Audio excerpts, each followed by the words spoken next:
एक मास्टरमाइंड जो हमेशा पुलिस को खत भेजता है, लेटर भेजता है, पहेलियां देता है और सिस्टम का मजाक उड़ाता है।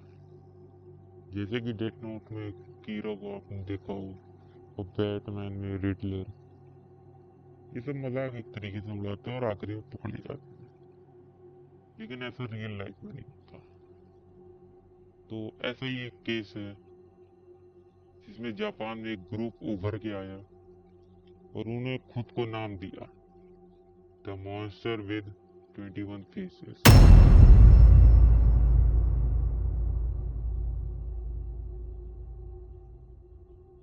उन्होंने जापान की सबसे बड़ी कैंडी कंपनी को उन्हें ब्लैकमेल किया, उन्हें थ्रेट भेजे और चॉकलेट में साइनाइड मिलाया। साइनाइड एक जहर होता है, अगर किसी को नहीं पता। उन्होंने पुलिस को हजारों खत लिखे, उन्होंने बेवकूफ बनाया पुलिस को। एंड में वो सब गायब हो गए और आज तक उनमें से कोई नहीं पकड़ा गया, कोई भी नहीं। This is the story of the perfect crime and the monster with 21 faces.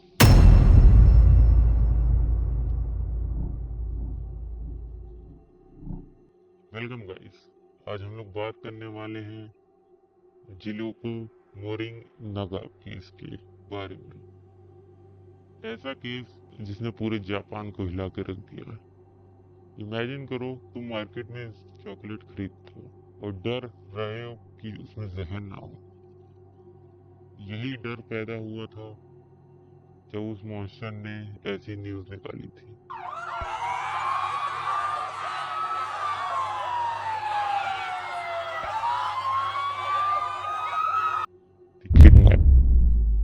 कहानी शुरू होती है मार्च 18, 1984। कटोस्की इजाकी, जो जिसोको कंपनी का प्रेसिडेंट थे, वो अपने घर में रिलैक्स कर रहे थे। अचानक आदमी आए, उन्होंने उनको घुस के किडनैप किया, वहां से गन पॉइंट पे रखा और ले गए अपने साथ। इजाकी को अपने एक वेयर हाउस में रखा गया, लेकिन ट्विस्ट ये था वो अगले ही दिन वहां से भाग निकले। पुलिस को लगता है चलो प्रेसिडेंट तो बच गए और केस क्लोज, लेकिन ऐसा होता नहीं। पिक्चर अभी बाकी थी। कुछ दिनों बाद जिलोको कंपनी के पास व्हीकल चलने लगे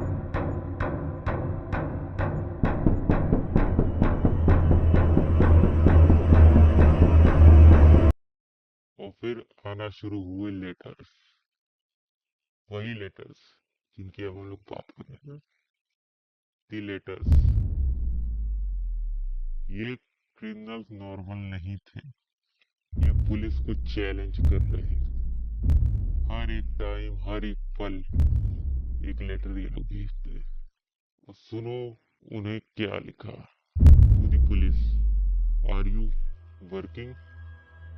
If you are professional, catch us. We will give you a hint. There are no cigarette hideouts giving away tasty foods. उन्होंने ये सब कह के पुलिस का बहुत मजाक बनाया, खुद को नाम दिया काइजिन निजुसो, द मैन विद 21 फेस। इसका मतलब था कि उनका 21 अलग अलग फेस और उनको पकड़ना नामुमकिन। उन्होंने मीडिया को बिन लेटर्स भेजे, पूरे देश पैनिक हो गया, हर एक आदमी डरने लगा। और ये जो धमकी मिली थी कंपनी को, उन्होंने कहा उसमें कि कैंडीज में साइनाइड रखा गया है। सोचो जापान के जैसे देश में ये बात आगे आना कि कैंडीज में साइनाइड है। हर एक पेरेंट्स को क्या बीती हो। सब लोग अपने बच्चों के पास से कैंडीज छीन छीन के फेंक दिए, सब वेंडिंग मशीन से दूर रहने लगे। जिगोलो को मिलियंस ऑफ डॉलर का लॉस हुआ, उसका स्टॉक गिर गया। I man. पुलिस पूरी तरीके से डिस्परेट थी कि एक बार उनको करीब पहुंचने का मौका मिला। एक मनी ड्रॉप लोकेशन। वो ट्रेन में बैठा था, उसकी आंखें बहुत शार्प थी, लाइक अ फॉक्स, लेकिन उसका नाम पता कोई नहीं जानता था, इसलिए उसको नाम दिया गया the fox tiger. Police officer उसके पीछे थे, उसको अरेस्ट कर सकते थे लेकिन हेजिटेट कर रहे थे। ऑफिसर्स को ऑर्डर मिला था वेट करने का, या शायद वो डर रहे कि आगे कुछ गलत ना। फॉक्स आई में शक हुआ और वो भीड़ में गायब हो। ये स्केच आज भी जापान की सबसे क्रीपी स्केच में से एक, जो आप लोग देख रहे हैं। कैसे पुलिस उसको पकड़े? पुलिस के पास उसकी फोटो थी, उसकी फोटो स्केच बनवा के उन लोगों ने हर जगह फैलाई। उसके बाद भी उन लोग उसको टच नहीं कर पा रहे। क्या कोई सोच सकता है ऐसा आदमी कौन हो सकता है, इतना क्रीपी दिखने वाला मॉन्स्टरों का लीडर, या कोई डिकॉय? Nobody nose. ये तो बस एक जो पुलिस का गेम नहीं था, इसका रिजल्ट बहुत ट्रेजिक था। पुलिस सुपरिटेंडेंट यामामोटो, जो इस केस के लीड कर रहे थे, उन पे इतना प्रेशर आ गया, इतना शर्मिंदा हुए अपने फेलियर से कि उन्होंने सुसाइड कर लिया। अब आप सोच सकते हैं इस केस का कितना इंटेंस इम्पैक्ट पड़ा था जापान पे। जो पुलिस वाला उसे सॉल्व नहीं कर पाया, उसने खुद सुसाइड कर लिया। बहुत ही डरा देने वाला केस था ये। और ये न्यूज जब निकली कि मॉन्स्टर विद 21 फेसेस, तो उनके आखिरी लेटर में ये लिखा था, Yamamoto die like a man. Yamamoto वही पुलिस वाला जिसका मेंशन हुआ था।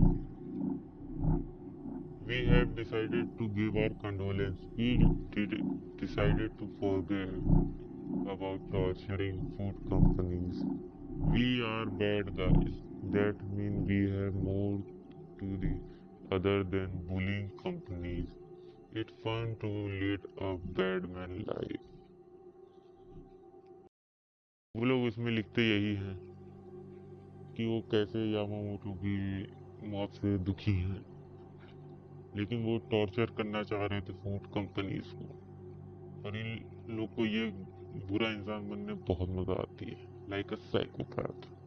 उसके बाद साइलेंस एकदम। सुपरनेंडो की डेथ के बाद गेम बंद कर दिया था उन लोगों ने, जैसे वो खेल रहे थे।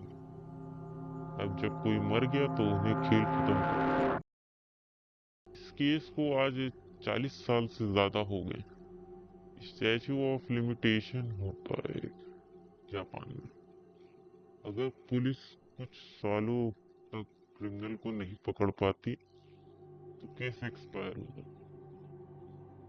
अगर वो फॉक्समैन आए सामने आ भी जाए, बोल दे मैंने किया, तो पुलिस उसे अरेस्ट नहीं कर सकती क्योंकि वो केस एक्सपायर हो चुके। वो जीत गया, उन्होंने एक परफेक्ट क्राइम कमिट कर दिया, पैसे भी नहीं लिए, बस पूरा सिस्टम तोड़ दिया उन्होंने, चले गए। तुम्हें क्या लगता है, क्या ये कोई कॉर्पोरेट कॉन्स्पिरेसी थी या ये बस कोई जीनियस का सिक गेम? कमेंट करके। Remember, sometimes real life hero wins. तो गाइस ये वीडियो थी मॉन्स्टर विद 21 फेसेस। कैसे उसने एक ग्रुप ने जापान को हिला दिया और पकड़े भी नहीं गए। मुझे ये सोच के बहुत अजीब सा लगता है कि पुलिस वाले ने भी सुसाइड कर ली, उनके लीडर ने सुसाइड कर ली, लेकिन फॉक्स आई आज तक नहीं पकड़ा गया, जबकि उसकी फोटो भी निकली थी उसके बाद भी। मतलब कितना शातिर है, कितना अहेड था पुलिस पे। तो गाइस ये था मॉन्स्टर विद 21 फेसेस। इसकी तरीके और भी वीडियोस आती रहेंगी। अगर आप चैनल पे नए आए हैं तो सब्सक्राइब कर दिए, लाइक कर दिए, कमेंट कर दिए।